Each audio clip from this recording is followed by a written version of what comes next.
all the global powers kind of understanding the new rules of engagement. Now, just about anyone with a decent amount of money and a decent amount of brains can get to space and do something interesting there. As space becomes more accessible to private enterprise, many companies are hoping to make it not just possible, but affordable to put objects into orbit. Now, a rocket startup called Astra is on the verge of launching rockets at a fraction of the cost of its competitors, potentially opening up a new era in the technology and business of space.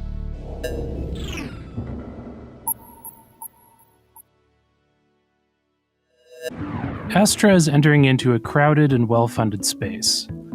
SpaceX is the clear leader, with its Falcon 9, Falcon Heavy, and Falcon Super Heavy rockets. Another frontrunner is New Zealand-based Rocket Lab, with their Electron and Neutron rockets. Astra has announced two different models, one small, one big, and says both will be much faster and cheaper to build than those of its competitors. For like 100 years, people in the United States, Germany, Russia have been trying to build one of these small liquid-fueled rockets.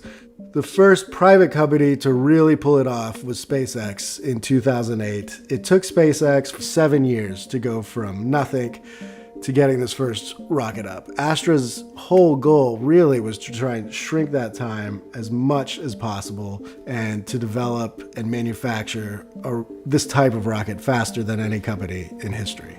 Astra's ambition was born from the massive demand for getting small satellites into low Earth orbit.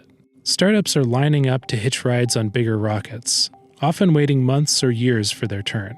If you're a small satellite company and you want to get on a SpaceX rocket, the going rate for a SpaceX launch is about $60 million, and there's going to be one or two very large satellites that are on that rocket, and they're really the primary payload. All these startups want to be these, what they call secondary payloads. They're sort of attached around the big satellites, and so you're paying almost to be like a second-class citizen on this rocket. The large satellites, the people that are really paying for the bulk of the launch, they get deposited exactly in the orbit that they want. Then the secondary satellites get dropped off, and usually they have to use really small thrusters on the satellites then to kind of push themselves into their desired orbit. There's not as many guarantees that you're going to end up in the right spot. Companies like Planet Labs are aiming to dispatch many tiny satellites all around the globe in what's called a constellation. The satellites can do various computational tasks using data from all over the Earth, and since they're tiny and sit in low Earth orbit, they just burn up in the atmosphere after a while, rather than contributing to the growing problem of space debris. As more and more companies try to build systems like this, the need for easy access to space is becoming greater and greater. That's where Astra comes in.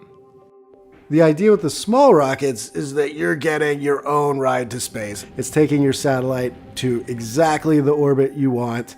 And even more than that, you're not having to wait months and months and months to find space on a launch. The whole idea here with something like Astra is you hop on a website, you book a rocket launch, you send them your satellite, and hopefully in a couple weeks, your satellite's up in orbit. So we've never seen anything like this sort of access to space and the pace at which you could fly something into space. While private spaceflight is becoming an increasingly crowded field, the success rate is still extremely low.